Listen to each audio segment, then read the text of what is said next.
Hi friends, இன்றைக்கி இந்த model bangles தான் மேக் பண்ண போகிறோம். அதுக்கு வந்து செயின் ஸ்டோன் வந்து எடுத்துக்கோங்க, ஒயிட் கலர் செயின் ஸ்டோன் எடுத்துக்கோங்க.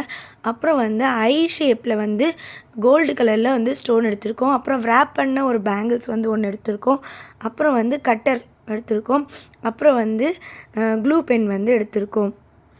ஸோ இந்த எடுத்துகிட்டு wrap பண்ண பேங்கிள்ஸ் எடுத்துகிட்டு சென்டரில் க்ளூ நல்லா வந்து ஸ்டிக் பண்ணிக்கோங்க. பேங்கிள்ஸ் ஃபுல்லுமே க்ளூ போட்டுருங்க. அப்புறம் அந்த செயின் ஸ்டோன் எடுத்துகிட்டு நான் இப்போ ஃபிட் பண்ணுற மாதிரியே பேங்கிள்ஸ் ஃபுல்லாக வந்து ஃபிட் பண்ணிக்கோங்க. ஃபிட் பண்ணி முடிச்சுட்டு க்ளூ எடுத்துகிட்டு இந்த ஷேப்பில் வந்து நீங்கள் வந்து க்ளூ அப்ளை பண்ணுங்கள். ஸோ ஸ்டோன் எந்த மாதிரி ஷேப்பில் வந்து நம்ம ஃபிட் பண்ண போகிறோமோ ஸோ அந்த ஷேப் மாதிரியே க்ளூவை வந்து நம்ம ஸ்டிக் பண்ணால் பார்க்குறதுக்கு வந்து ரொம்பவே நீட் ஃபினிஷிங்காக இருக்கும்.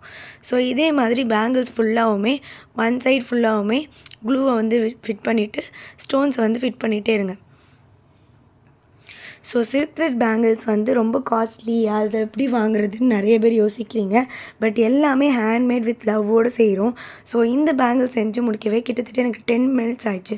ஸோ இதை நான் ஸ்பீடப் பண்ணி போடுறனால உங்களுக்கு இவ்வளோ சீக்கிரமாக வருது.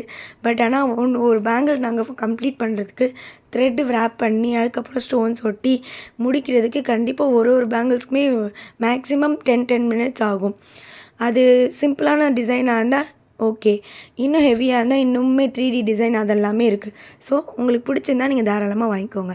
ஸோ இந்த மாதிரி ஃபுல்லாக நீட் ஃபினிஷிங் பண்ணி முடித்த பிறகு பேங்கிள்ஸ் பார்க்கவே ரொம்பவே சூப்பராக இருக்கும்.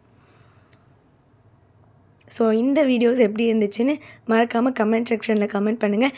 இந்த மாதிரி யூஸ்ஃபுல்லான வீடியோஸ் எல்லாம் வேணும்னா நம்ம பேஜை மறக்காமல் சப்ஸ்கிரைப் பண்ணிக்கோங்க.